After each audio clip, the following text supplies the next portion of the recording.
La noche del 7 de junio de 1998 hacía un calor asfixiante en Barberton, Ohio. Para que entrara un poco de brisa, Judy Johnson, de 58 años, dejó entornada la puerta principal de su casa. Poco después de la medianoche, su nieta Brooke oyó un estruendo procedente de la cocina. Se dirigió hacia allí para ver qué pasaba y vio a un hombre golpeando a su abuela. Me asusté. Regresé corriendo al cuarto de mi abuela y me tapé la cabeza con la manta. Pero el intruso la siguió. La dejó inconsciente de un golpe, la agredió sexualmente y la dio por muerta. Milagrosamente, Brooke recobró el conocimiento horas más tarde, pero encontró a su abuela ya fallecida.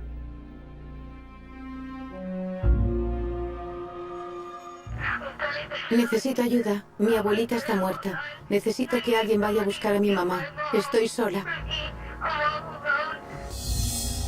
Entonces, Brooke corrió a casa de unos vecinos en busca de ayuda. Increíblemente, la vecina le hizo esperar afuera. Me faltaba parte de la oreja izquierda y tenía toda la parte izquierda de la cara hinchada. Pero ella me dijo que sus hijos tenían que terminar de comer y tenía que vestirles y todo eso, de manera que me dejó ahí fuera, sentada en su porche durante unos 45 minutos. Finalmente, la vecina condujo a Brooke a su casa. Más tarde, aquel mismo día en el hospital, Brooke dio una descripción del atacante a la policía. Se parecía a mi tío. Tenía el pelo oscuro. Era más o menos igual de alto. Y es la única persona con la que le encontré un parecido. Su tío, Clarence Elkins, era el yerno de la víctima. Vivía a 1 hora de distancia en coche y no tenía antecedentes policiales ni problemas de violencia. A su mujer, Melinda, le parecía imposible que Clarence fuera capaz de matar a su madre. Recuerdo perfectamente mi reacción cuando me dijeron que habían asesinado a mi madre. Me doblé en dos de dolor, casi en la posición fetal. Clarence negó tener nada que ver con el crimen, pero fue rápidamente detenido. Y yo les dije, sí, soy su mujer. Y sí, ya sé que algunas mujeres hacen cualquier cosa, que mienten para proteger a sus maridos. Pero me parece que están pasando por alto lo más importante. Era mi madre. Y quiero que el culpable pague por lo que ha hecho. Y se lo digo así de claro. No ha sido Clarence. Sin embargo, la policía descubrió que Clarence podía haber tenido un motivo para atacar a Judy Johnson. Su teoría era que Clarence había terminado odiando a su suegra porque, según decían, interfería demasiado en sus relaciones matrimoniales con Melinda. Una mujer que dijo ser la mejor amiga de Judy declaró haber estado presente cuando, 1 semana antes del asesinato, Clarence Elkins llamó a Judy y la amenazó con matarla. Una información muy inculpatoria. La policía no encontró ninguna prueba material que relacionara a Clarence Elkins con el asesinato, pero las declaraciones de la testigo ocular le situaban en el lugar del crimen. Me pidieron que señalara a la persona que nos había hecho daño a mi abuela y a mí. Y recuerdo que tuve que girar en ese taburete giratorio y señalé a mi tío.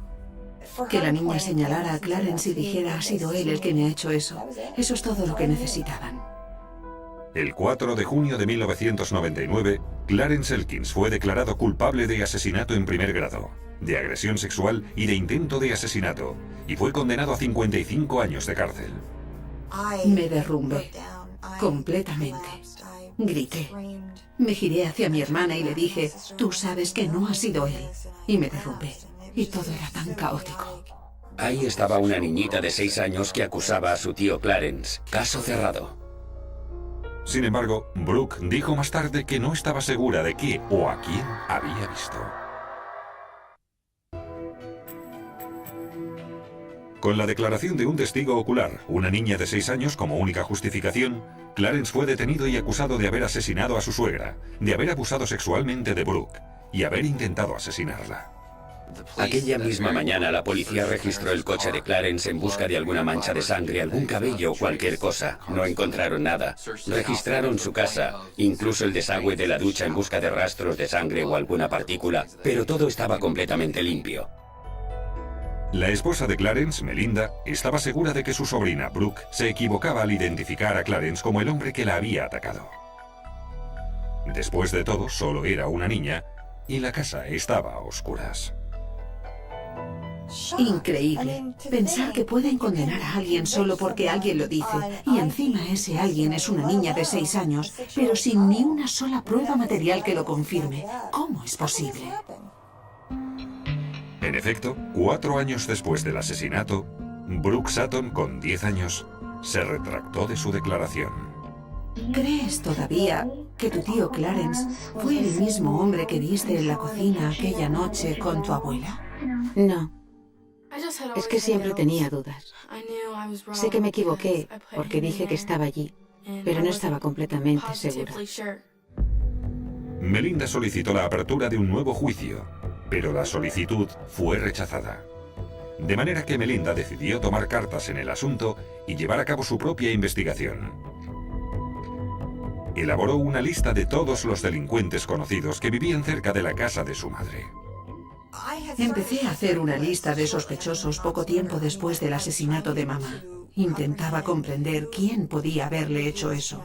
¿Quién estaba en contacto con ella? ¿A quién conocía? También pidió ayuda a un experto en sentencias injustas, Martin Yand. Juntos, estudiaron a fondo toda la documentación del caso y descubrieron varios datos importantes. En primer lugar, la testigo que había declarado estar presente cuando Clarence Elkins había amenazado de muerte a Judy Johnson por teléfono, había asegurado también que Judy había llamado a la policía para denunciar esta amenaza. Sin embargo, no había constancia alguna de que Judy Johnson hubiera llamado al 911. Todas las llamadas al 911 quedan registradas, así que era obvio que no había llamado. También descubrieron que el forense había extraído muestras vaginales de Judy Johnson durante la autopsia. En estas muestras, los científicos habían encontrado una sustancia llamada fosfatasa ácida, una enzima producida por la glándula prostática masculina. Sin embargo, estas muestras nunca fueron sometidas a una prueba de ADN. Para ser justos, hay que decir que la tecnología en la ciencia forense mejora sin cesar.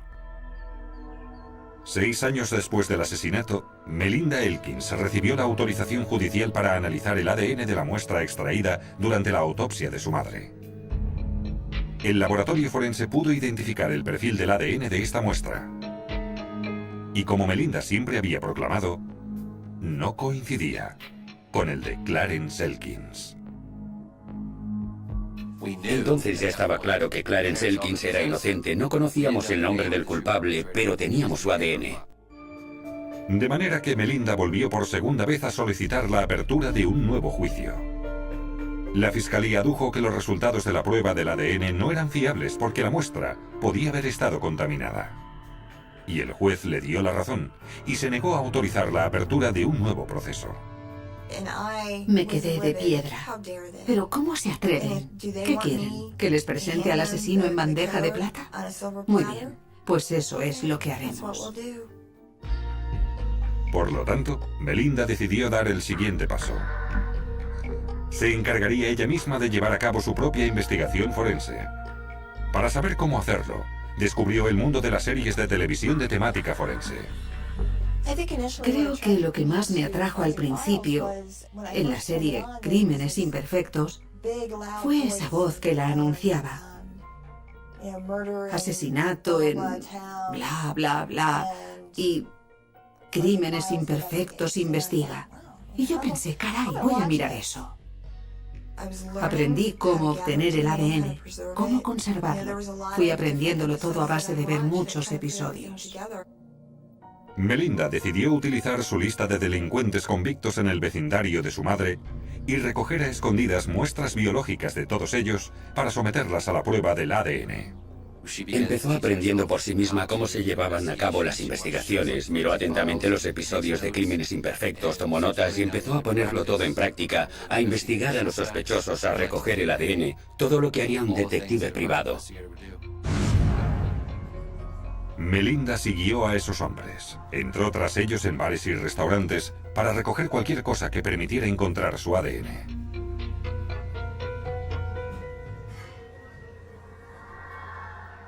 Tuve que coquetear con esos tipos. Y entonces me llevaba una colilla, quizá, o a veces la botella de cerveza, o el vaso del que habían bebido. Con su propio dinero y los donativos recaudados en su página web, libertadparaclarence.com, Melinda encargó a un laboratorio privado el análisis de estas muestras. Por desgracia, ninguna de ellas presentaba un ADN que encajara con el encontrado en el cadáver de su madre. Mientras tanto, Clarence se consumía en la cárcel. Ella sabía en su fuero interno que su marido no había cometido ese crimen y estaba totalmente decidida a conseguir que se hiciera justicia, no tan solo para Clarence, sino también para su madre. Durante años, Clarence Elkins permaneció encarcelado por un crimen del que siempre se declaró inocente, mientras su esposa Melinda trabajaba incansablemente para conseguir su liberación. Melinda tuvo que soportar un escepticismo enorme, cantidad de insultos. Muchos acusaban a Melinda de andar simplemente en busca de fama y publicidad. La fiscalía quería dar esa imagen de mí, de una paleta pueblerina y tonta que solo quería dar que hablar, aparecer en la tele y tener mis 15 minutos de fama. Pero un día, Melinda leyó un artículo en el periódico de la mañana sobre Earl Mann, condenado por haber abusado sexualmente de sus 3 hijas. Primero solo quería verle la cara. Entré en internet, en la página de delincuentes buscados en Ohio, y pude bajarme su foto. Me quedé asombrada de su parecido con Clarence. Pero eso no era todo. Melinda entendió entonces por qué su sobrina Brooke había tenido que esperar casi 1 hora delante de la casa de sus vecinos después del ataque. En realidad, en aquella casa vivían Earl Mann y su pareja de hecho. Fue como si se me encendiera una bombilla en la cabeza y pensé, caray, es que es increíble.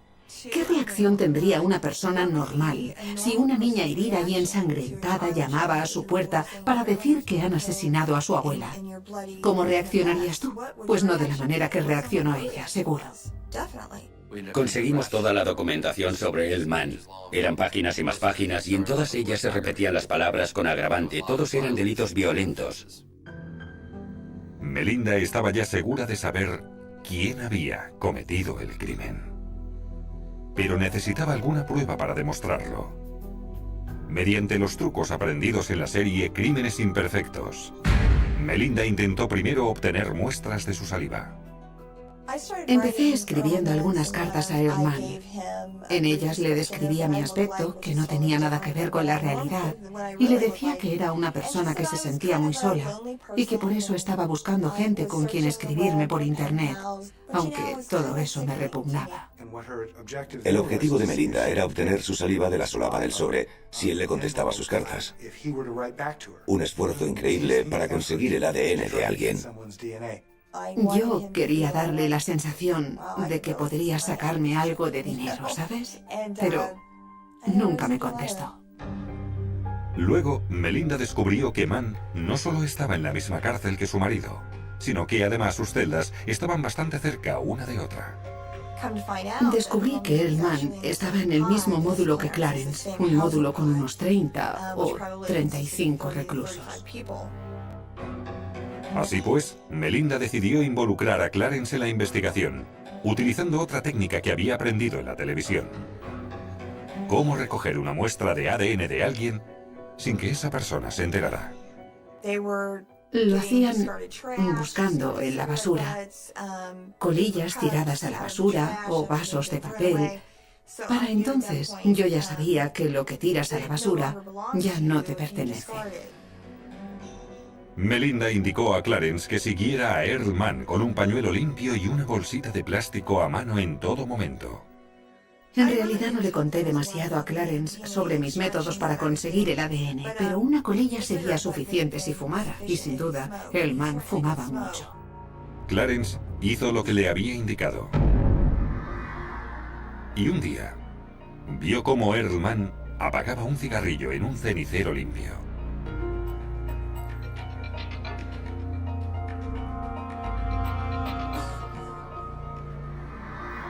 Recogió la colilla con el pañuelo, la metió en la bolsa, la cerró y la metió entre las páginas de su Biblia para esconderla y sacarla de la cárcel.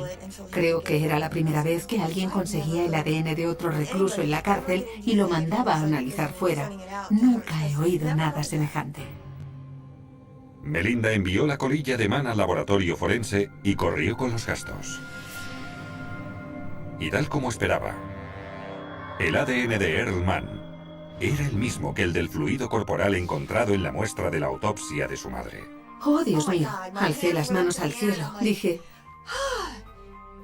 Pero al mismo momento me vino a la cabeza. ¡Oh, Dios mío! Es la persona que ha asesinado a mi madre. Ahora, ya lo sé, seguro. Fue bastante doloroso. Pero increíblemente, el tribunal volvió a negarse a iniciar un nuevo juicio. Por lo tanto, Melinda tuvo que hacer todavía algo más para conseguir la libertad de su marido. Tras 6 años intentando demostrar la inocencia de Clarence Elkins, su mujer, Melinda, y sus representantes legales decidieron pasar por encima del proceso judicial local y llegar hasta lo más alto: el fiscal general del estado de Ohio.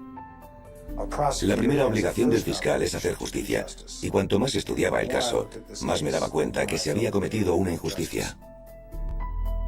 El fiscal general, Jim Petro, sabía que el Estado tenía los métodos necesarios para comprobar o descartar la idea de que el ADN de Earl Mann había sido falsificado de alguna manera, y no dudó en utilizarlos. Teníamos el ADN de Earl Mann en nuestra base de datos, porque siempre sacamos el ADN de todos los delincuentes condenados, y pudimos confirmar que encajaba perfectamente con el ADN del lugar del crimen. En diciembre de 2005, más de 6 años después de ser injustamente condenado, Clarence Elkins era de nuevo un hombre libre. Es un momento de alegría y lágrimas de felicidad. Lamentablemente, aunque Clarence debiera su libertad a Melinda, su matrimonio no superó el calvario sufrido y se divorciaron poco tiempo después de la liberación de Clarence. Le deseo lo mejor. Y creo que nuestra separación también le dará una oportunidad para empezar una nueva vida. Y creo que ha sido simplemente una consecuencia del daño que hemos sufrido, que por eso nuestro matrimonio no ha aguantado. No es culpa de nadie, solo del Estado. Nunca me culpó a mí. Clarence nunca me culpó.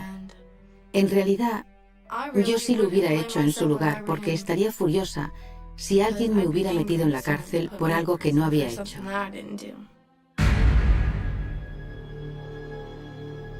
La acusación cree que la noche del asesinato, el objetivo de Earl Mann era la niña, Brooke Sutton. Pero su abuela se despertó, se enfrentó con él para protegerla y lo pagó con su vida.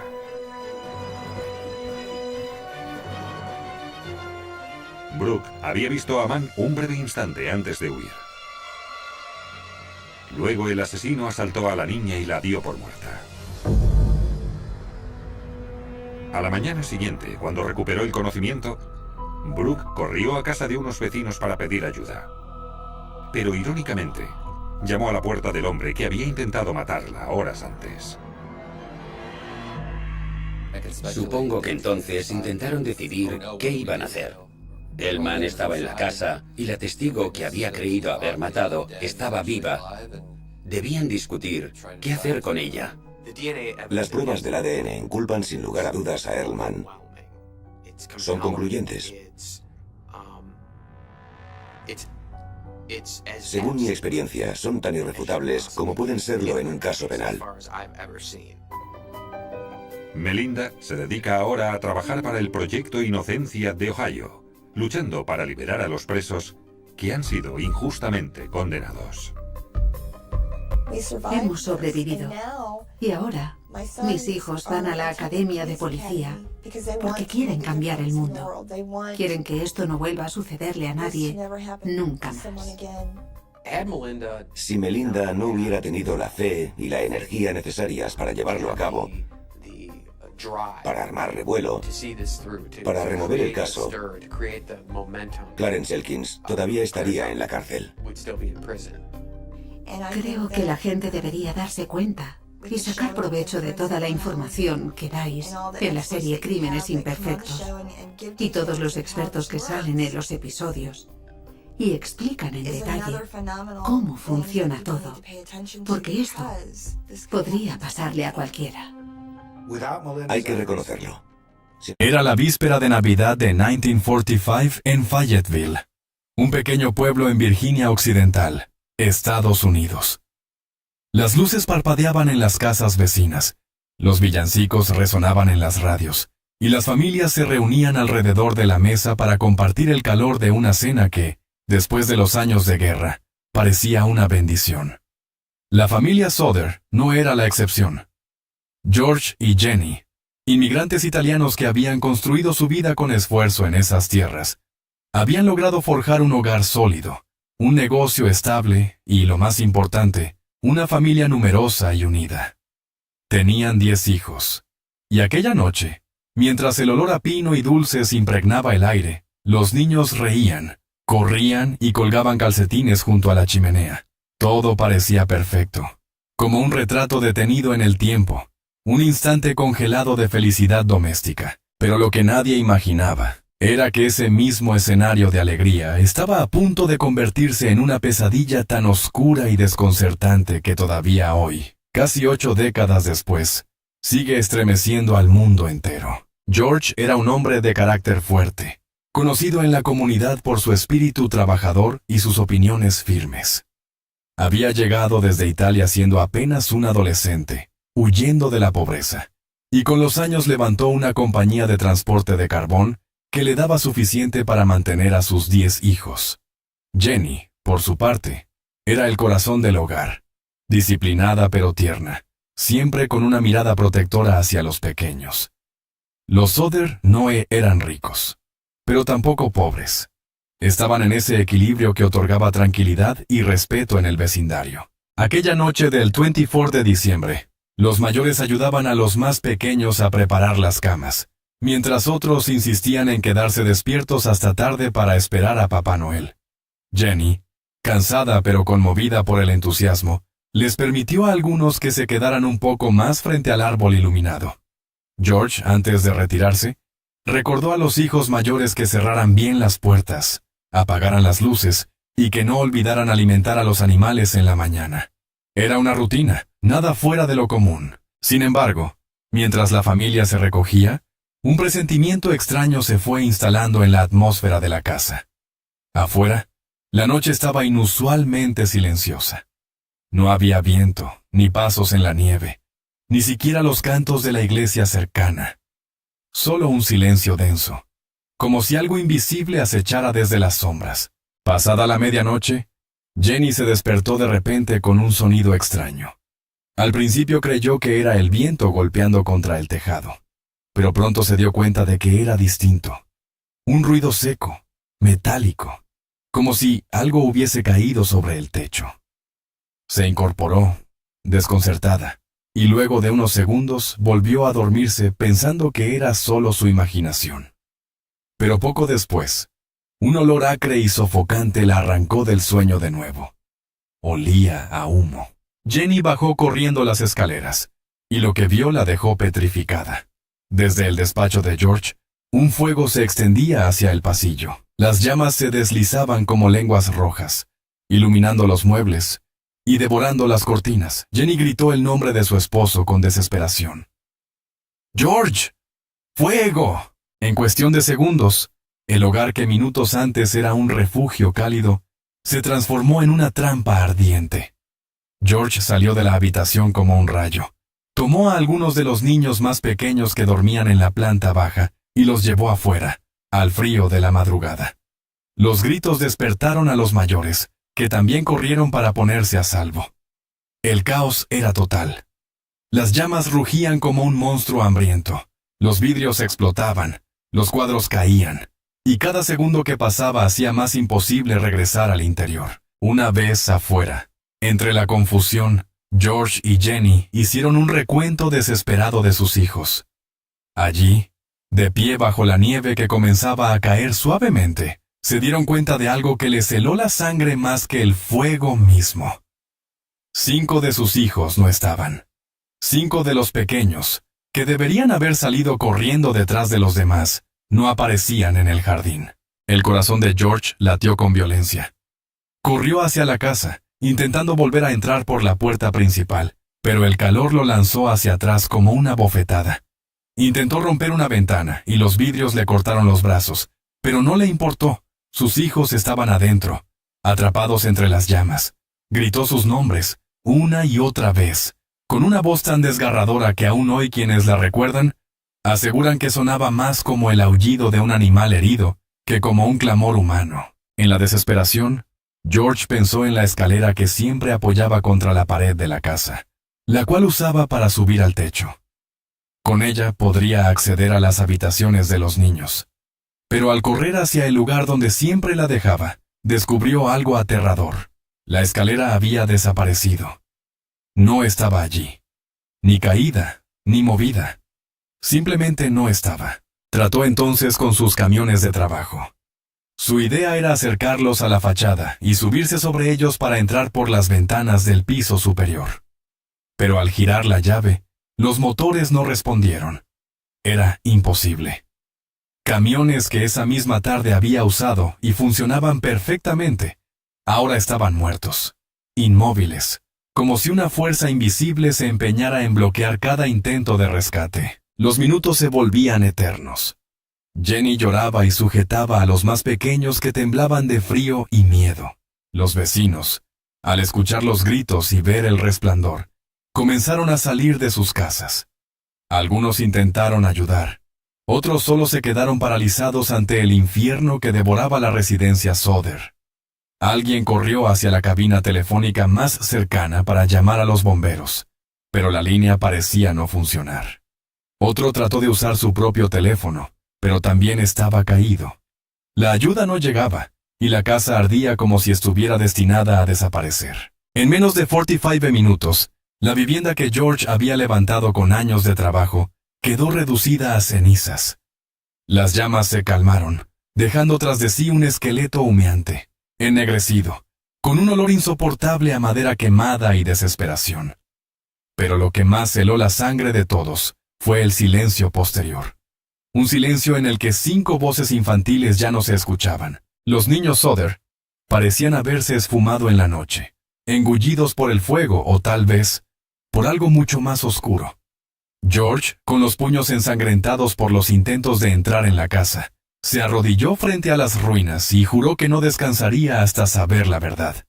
Jenny, abrazando a los pequeños que sobrevivieron, repetía entre sollozos que algo no estaba bien, que aquello no era un simple incendio. Esa Navidad, mientras en todo el país la gente celebraba el final de la guerra y la llegada de un nuevo año, la familia Soder se sumía en un laberinto de dolor, sospechas y secretos que jamás tendría salida. La noche había terminado. Pero la verdadera historia, la que haría temblar a generaciones enteras, apenas comenzaba. La madrugada del 25 de diciembre de 1945 no se parecía a ninguna otra en Fayetteville. La nieve comenzaba a caer con suavidad sobre los tejados, como un manto blanco que parecía querer cubrirlo todo.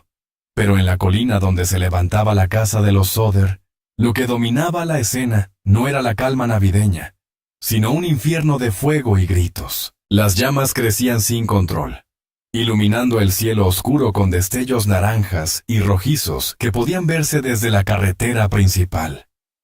El fuego rugía con la fuerza de una bestia liberada, y en medio de ese estruendo se mezclaban los sollozos de Jenny, los gritos de George, y el llanto desconsolado de los niños más pequeños que habían logrado escapar. Todo sucedía tan rápido que parecía una pesadilla de la que nadie podía despertar. George, desesperado, volvió a lanzarse hacia la entrada de la casa. El calor era insoportable, las brasas chisporroteaban y el aire se llenaba de humo denso que arrancaba lágrimas y quemaba los pulmones. El hombre tosía, jadeaba, pero su instinto de padre lo arrastraba una y otra vez hacia las llamas. Su mente repetía en un bucle incesante los nombres de los 5 pequeños que faltaban. Morris, Martha, Louis, Jenny y Betty. 5 vidas que estaban allí dentro, atrapadas, esperando que alguien las salvara. Intentó abrirse paso derribando la puerta principal, pero ésta se dobló como un metal ardiente y lo rechazó con una ola de calor insoportable. Corrió entonces hacia un costado de la casa, buscando una ventana que pudiera romper. El vidrio estalló bajo el impacto de su brazo. Los fragmentos se incrustaron en su piel, pero la sangre no lo detuvo. Asomó la cabeza entre las llamas, gritó los nombres de sus hijos, pero no obtuvo respuesta. Solo el rugido incesante del fuego que parecía burlarse de su impotencia. Detrás de él, Jenny abrazaba con fuerza a Sylvia, la más pequeña, que temblaba entre sus brazos. Los otros niños, aturdidos, lloraban en silencio, con los ojos fijos en la casa que se consumía. Ninguno entendía del todo lo que estaba ocurriendo. Era como si la Navidad se hubiera transformado de pronto en un castigo, en una maldición imposible de explicar. Los minutos corrían como cuchillos. George corrió al cobertizo donde siempre guardaba la escalera, su fiel compañera de trabajo. Con ella podría llegar al segundo piso y sacar a los pequeños.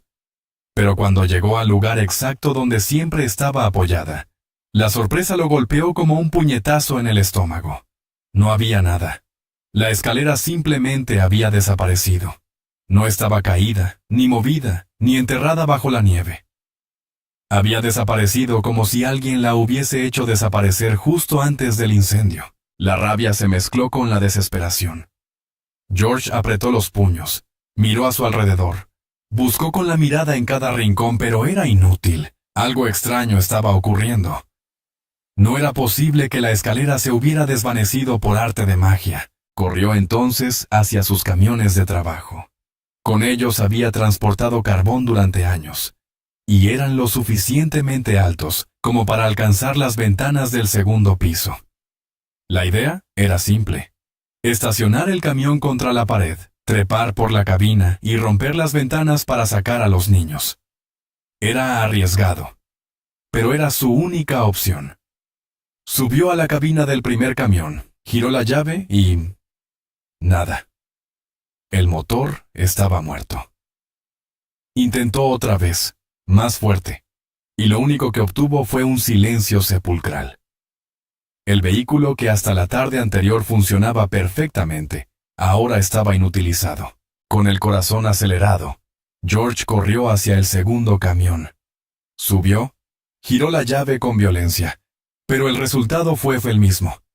Un silencio absoluto, un motor que no respondía. Era imposible. 2 camiones revisados horas antes, que trabajaban sin problemas, ahora no encendían en el momento más crítico de su vida. George golpeó el volante con furia, maldijo, gritó, pero el fuego no esperaría por nadie. Mientras tanto, los vecinos comenzaron a llegar. Algunos corrían por la nieve, otros miraban desde lejos, con el rostro iluminado por las llamas. Uno de ellos trató de usar el teléfono de su casa para llamar a los bomberos, pero la línea no funcionaba. Otro intentó desde una cabina pública, y descubrió que también estaba muerta. El pueblo entero parecía haber sido aislado por un silencio extraño, como si una mano invisible hubiera cortado las comunicaciones a propósito. Los Soder estaban solos. Solos frente a un monstruo de fuego que devoraba los recuerdos, los muebles, las fotos familiares colgadas en las paredes, y quizá, las vidas de 5 niños inocentes. George, enloquecido, corrió hacia el patio trasero. Allí, un barril con agua de lluvia solía estar listo para emergencias. Intentó levantarlo, pero estaba completamente congelado por el frío de la noche.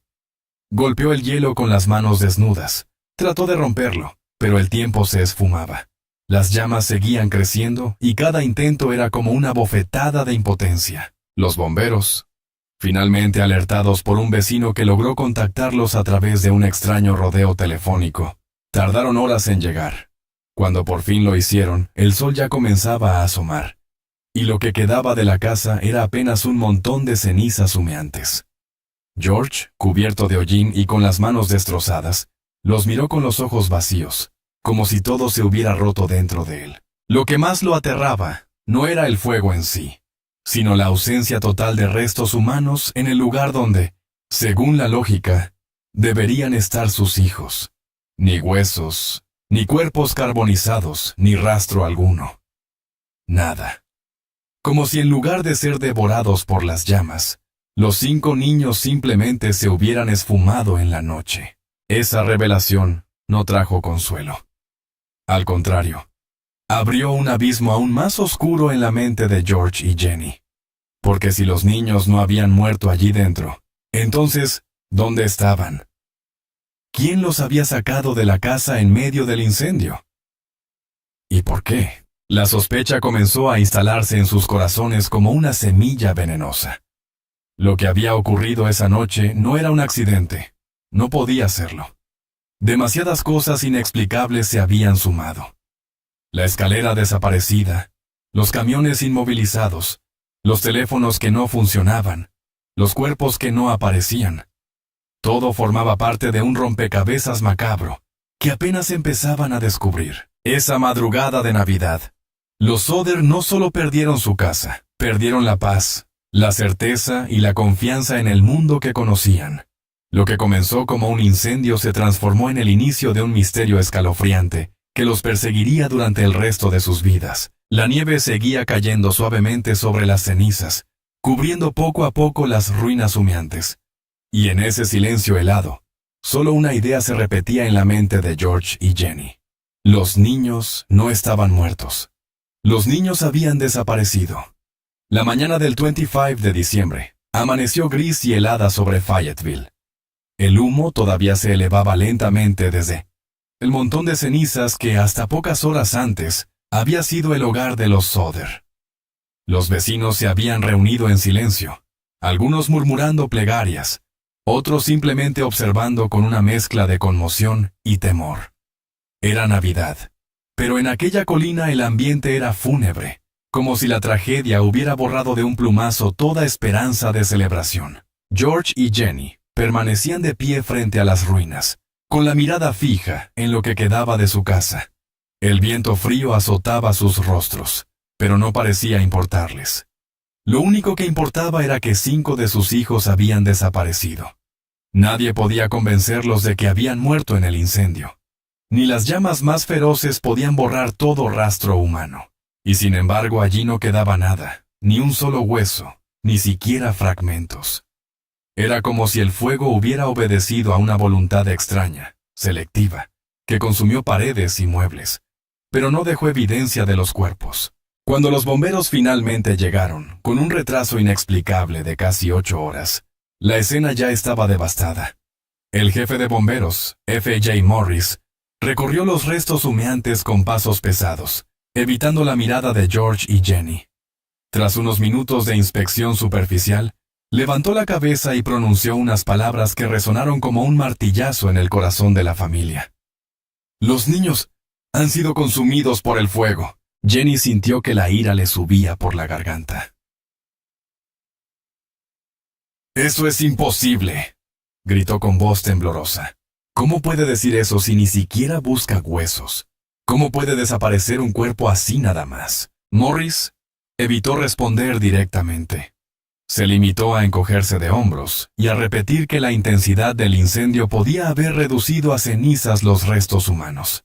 Pero Jenny sabía que eso no era cierto. Había leído sobre otros incendios, había preguntado a expertos después, y todos coincidían en lo mismo. Incluso en los fuegos más voraces, siempre queda algo. Un fragmento de hueso, un diente, una pieza pequeña que resiste al calor. Pero aquí no había nada. Nada. Los investigadores locales parecían más interesados en cerrar el caso rápidamente que en descubrir la verdad. El informe oficial no tardó en llegar. Incendio accidental, debido a un fallo eléctrico. Unas pocas palabras que pretendían sellar el destino de los 5 niños y dar por concluida la tragedia. Pero esa explicación, en lugar de apaciguar el dolor de George y Jenny, encendió una furia silenciosa, porque ellos sabían que la electricidad de la casa estaba en perfecto estado. George había revisado los cables hacía poco tiempo y no había señales de problemas.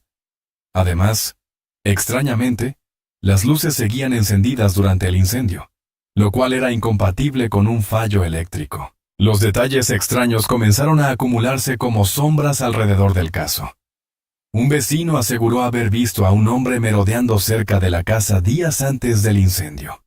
Otro recordó que alguien había intentado vender un seguro de vida a George, y que, al ser rechazado, lo había amenazado diciendo que sus hijos pagarían por su negativa. Incluso se rumoraba que George había hecho comentarios políticos que incomodaron a miembros de la comunidad ítalo-estadounidense, algunos de los cuales mantenían vínculos con la mafia. La tensión crecía. Cada pista parecía apuntar a la idea de que el incendio no había sido un accidente, sino un acto deliberado. Pero la policía, en lugar de investigar a fondo, parecía dar la espalda a la familia. George, exasperado, pidió ayuda a las autoridades estatales, pero también fue ignorado. El peso del silencio oficial se convertía en una losa insoportable sobre sus hombros. Jenny, por su parte, comenzó a tener sueños recurrentes. En ellos veía a sus hijos atrapados en un lugar oscuro, llorando y llamándola. A veces despertaba sobresaltada, con la sensación de que todavía estaban vivos, de que en algún lugar, tal vez, no muy lejos, sus voces reales se mezclaban con las del viento nocturno. Esa intuición materna se aferraba a su corazón como una llama que se negaba a extinguirse. Los rumores en el pueblo se propagaban rápidamente. Algunos decían que habían visto a los niños en un coche que se alejaba a toda prisa la misma noche del incendio. Otros aseguraban haberlos visto en una estación de servicio, acompañados por adultos desconocidos. Historias que parecían fantasías, pero que para George y Jenny eran fragmentos de esperanza. Mientras tanto, el terreno donde antes se erguía la casa se transformaba en un recordatorio macabro. George decidió cubrir las ruinas con una capa de tierra y convertir el lugar en un jardín en memoria de sus hijos. Plantó flores, levantó un pequeño monumento, pero cada vez que pasaba por allí, lo único que sentía era rabia e impotencia. Ese suelo no era un lugar de descanso, sino el escenario de un misterio que se negaba a morir. El pueblo, en su mayoría, empezó a evitar hablar del tema. Algunos vecinos no querían problemas. Otros temían las implicaciones de lo que estaba ocurriendo. El silencio se convirtió en un muro invisible que aislaba a los Soder, como si fueran los únicos dispuestos a seguir luchando contra una verdad incómoda. Cada noche, George repasaba los hechos una y otra vez. La escalera desaparecida, los camiones que no arrancaron, los teléfonos cortados, la ausencia de restos humanos. No eran simples coincidencias. Era un plan, una acción calculada para borrar a sus hijos del mapa. Pero ¿quién podía odiarlos tanto? ¿Quién podía tener un motivo para arrancar a 5 niños inocentes de los brazos de sus padres? El dolor se mezclaba con la determinación. George y Jenny juraron que no descansarían hasta descubrir la verdad, aunque tuvieran que enfrentarse al mundo entero. El incendio había destruido su hogar, pero también había encendido una búsqueda incansable, una lucha contra el olvido y la indiferencia. Y mientras las luces de Navidad se apagaban en el pueblo, una sombra más densa se cernía sobre los Soder. Porque lo que habían perdido no era solo su casa, ni siquiera solo a sus hijos. Habían perdido la certeza de que vivían en un mundo justo. El incendio había revelado algo mucho más aterrador, que la verdad podía ser enterrada bajo cenizas y silencio, y que a veces los monstruos no se escondían en la oscuridad del bosque, sino en los rostros conocidos que fingían compasión. La investigación oficial se cerraba, pero para la familia Soder, la verdadera búsqueda apenas comenzaba. El paso de los días no trajo consuelo.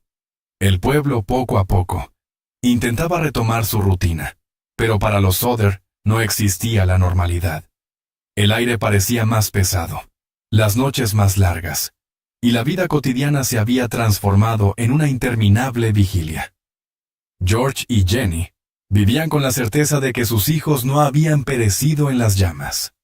Esa convicción, que muchos vecinos calificaban de obstinación, Era para ellos una verdad absoluta que ardía con más fuerza que el propio incendio. Y entonces comenzaron a llegar los testimonios. Una mujer aseguró que la misma noche del incendio, había visto a los niños dentro de un coche negro estacionado en una gasolinera, a varios kilómetros de la casa.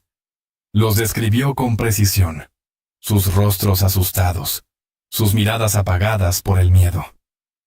Otro testigo afirmó que en la mañana de Navidad, en un hotel cercano, había visto a varios niños acompañados por 2 hombres y una mujer de aspecto extraño. Los pequeños parecían confundidos.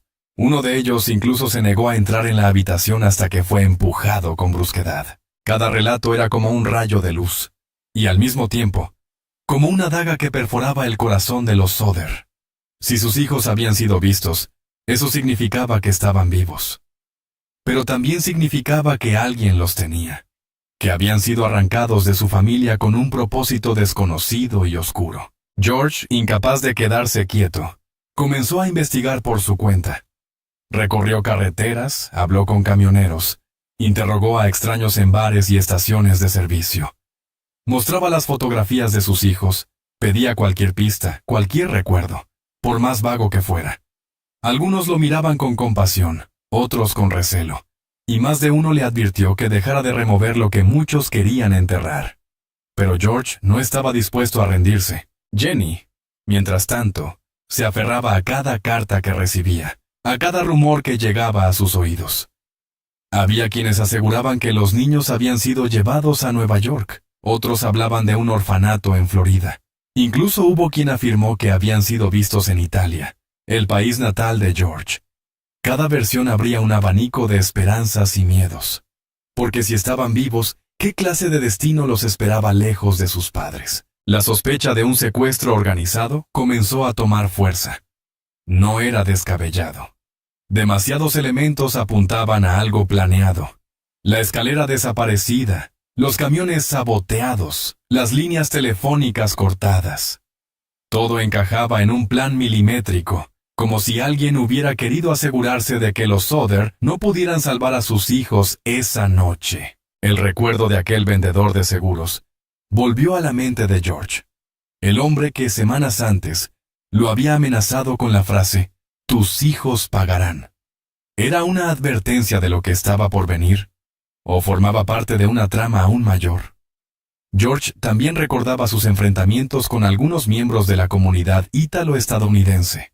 Él, un inmigrante que había prosperado, había expresado públicamente sus críticas contra Mussolini, algo que no cayó bien entre ciertos compatriotas que todavía defendían al dictador. ¿Podía ser posible que el incendio y la desaparición de los niños fueran una represalia política? Las preguntas no encontraban respuesta, pero el silencio de las autoridades era ensordecedor. La policía local no investigaba los testimonios, no seguía las pistas, no parecía interesada en comprobar si los relatos eran ciertos. Para George y Jenny, esa indiferencia era otra señal de que alguien poderoso estaba detrás de todo. El misterio crecía. Jenny no podía dormir por las noches. A veces, en medio de la oscuridad, sentía que oía pasos en el exterior, como si alguien vigilara la casa temporal donde ahora vivían. Otras veces creía distinguir el eco de voces infantiles en la distancia, risas apagadas que la hacían levantarse de golpe, convencida de que sus hijos estaban cerca. La mente jugaba con ella, pero su corazón insistía, ellos estaban vivos, y no eran solo rumores o sueños. Un día, un conductor de autobús se presentó ante la familia. Declaró que en la madrugada del incendio había visto bolas de fuego lanzadas hacia el techo de la casa de los Soder. Era una imagen espeluznante. Objetos incendiarios arrojados con la clara intención de iniciar un fuego. Eso explicaba el extraño ruido metálico que Jenny había escuchado antes de que todo comenzara. ¿Se trataba de un ataque premeditado? La teoría de que los niños habían sido sacados de la casa antes de que las llamas los alcanzaran se volvía cada vez más verosímil. Quizá habían sido raptados para presionar a George, para castigarlo, o incluso para traficar con ellos. La idea era monstruosa, pero no imposible. Y la ausencia de restos humanos en las cenizas reforzaba esa hipótesis de manera brutal. George se obsesionó. Construyó un cartel enorme en la carretera principal con las fotografías de sus hijos desaparecidos y un mensaje directo. 5 niños desaparecidos el 25 de diciembre de 1945. Accidente o secuestro. Recompensa por información. Ese cartel se convirtió en un símbolo. Los conductores que pasaban por Fayetteville no podían evitar mirar esas caras inocentes, esas miradas congeladas en el tiempo. El cartel gritaba una verdad que las autoridades querían callar. Los niños no estaban muertos, habían sido robados. Las semanas se transformaron en meses, y los meses en años. Pero la determinación de George y Jenny no decayó. Cada pista los llevaba a un callejón sin salida, pero en cada callejón ellos insistían en seguir buscando una puerta oculta. Y, en ocasiones, surgían indicios que avivaban la llama de la esperanza. Una mujer escribió asegurando que había visto a una de las niñas en un convento. Otra persona afirmó que un hombre había llegado a su comunidad con 5 niños que se parecían a los Soder. Incluso hubo un soldado que, desde Italia, envió noticias de un grupo de menores con características muy similares a las de los hijos desaparecidos. Para algunos, eran simples coincidencias. Para George y Jenny, eran pruebas. Fragmentos dispersos de un rompecabezas macabro que algún día se completaría. El incendio había destruido su casa, pero lo que los Soder no sabían era que había abierto una puerta a un abismo mucho más profundo. Un abismo en el que las sombras parecían tener voluntad propia, en el que la verdad se escondía bajo capas de mentiras, y en el que cada pista podía ser la clave, o una trampa mortal. Y mientras el mundo seguía girando, la familia Soder permanecía atrapada en ese laberinto, porque no había mayor tortura que vivir con la certeza de que tus hijos podían estar en algún lugar, vivos, esperando, y no poder alcanzarlos. El tiempo no había borrado el dolor. Por el contrario, lo había convertido en una herida abierta que nunca cicatrizaba. Año tras año, mientras las estaciones cambiaban en Fayetteville, George y Jenny seguían buscando respuestas. El cartel con los rostros de sus hijos seguía en pie, desafiando al olvido, recordando a todos que aquel misterio no podía ser enterrado bajo las cenizas. Cada vez que alguien pasaba por la carretera y veía esas caras infantiles congeladas en el tiempo, un escalofrío recorría su espalda. La familia había aprendido a convivir con las sospechas y los rumores, pero nada podía prepararlos para lo que estaba por venir. Porque un día, muchos años después de aquella Navidad maldita, llegó un sobre que reavivó el fuego de la incertidumbre con más intensidad que nunca. Era un sobre sin remitente, dirigido a Jenny. Dentro había una fotografía en blanco y negro de un joven de unos 30 años. Su expresión era seria, casi desafiante, y en el reverso a alguien había escrito unas palabras crípticas. Louis Soder, te quiero, hermano. Ilegítima. Louis. El mismo Louis que había desaparecido la noche del incendio, cuando tenía apenas 9 años. Jenny sintió que el corazón se le detenía. Sostuvo la fotografía con las manos temblorosas, examinando cada detalle. El parecido era innegable. La forma de los ojos, la mandíbula. Incluso la manera en que inclinaba la cabeza. Era como ver a su hijo, pero adulto, convertido en un hombre. George, al ver la foto, se quedó inmóvil durante largos minutos. Luego golpeó la mesa con el puño y exclamó con furia: ¡Es él! ¡Tiene que ser él! Esa fotografía fue como un rayo en mitad de la noche. Para los Soder era la confirmación de lo que siempre habían creído. Sus hijos no habían muerto en el incendio. Estaban vivos, en algún lugar, quizá bajo otro nombre, quizá obligados a vivir lejos de su familia. Pero las preguntas eran aún más aterradoras que las respuestas. ¿Quién había enviado esa foto? ¿Por qué ahora? Tantos años después. ¿Se trataba de una burla cruel o de un intento desesperado de comunicación? La familia no se quedó de brazos cruzados. Llevaron la fotografía a investigadores privados. Compararon los rasgos faciales. Buscaron expertos en reconocimiento. Todos coincidían. El parecido con Louis era demasiado grande para ser casualidad, pero ningún organismo oficial quiso tomar en serio la evidencia. La policía desestimó la foto, llamándola irrelevante. Y no fue el único mensaje inquietante. Con el paso de los años, llegaron más cartas, algunas anónimas, otras firmadas con iniciales que no conducían a nada. Había notas que sugerían que los niños estaban en buen estado, otras que parecían advertencias veladas para que la familia dejara de investigar. Algunas incluso contenían insultos, como si alguien quisiera desgarrar aún más la herida abierta. Jenny empezó a guardar cada carta en una caja de madera. Era su tesoro y su tormento. Cada vez que recibía un sobre, el corazón se le aceleraba con la esperanza de encontrar una pista real, pero a menudo terminaba con más dudas y más lágrimas. Era como vivir en un juego macabro, donde alguien tiraba de los hilos desde la oscuridad. La fotografía del supuesto Louis se convirtió en una obsesión. Jenny la colgó en la pared, junto al retrato familiar que había sobrevivido milagrosamente al incendio. Cada mañana la contemplaba, buscando respuestas en esos ojos, intentando adivinar si detrás de aquella mirada había dolor, complicidad o un grito de auxilio silencioso. Mientras tanto, George intensificó sus esfuerzos.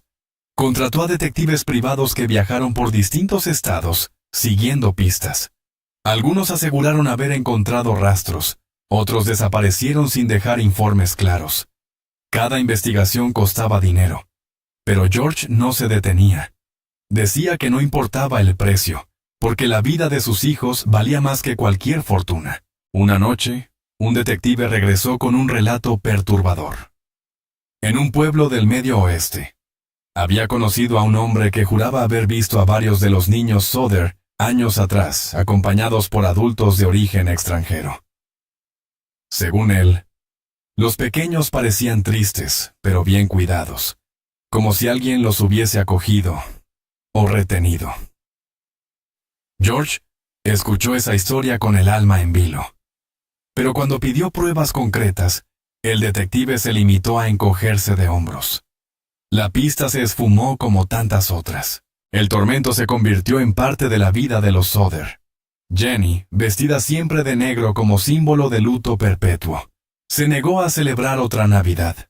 Para ella, cada 25 de diciembre era un recordatorio de la noche en que el mundo se desmoronó.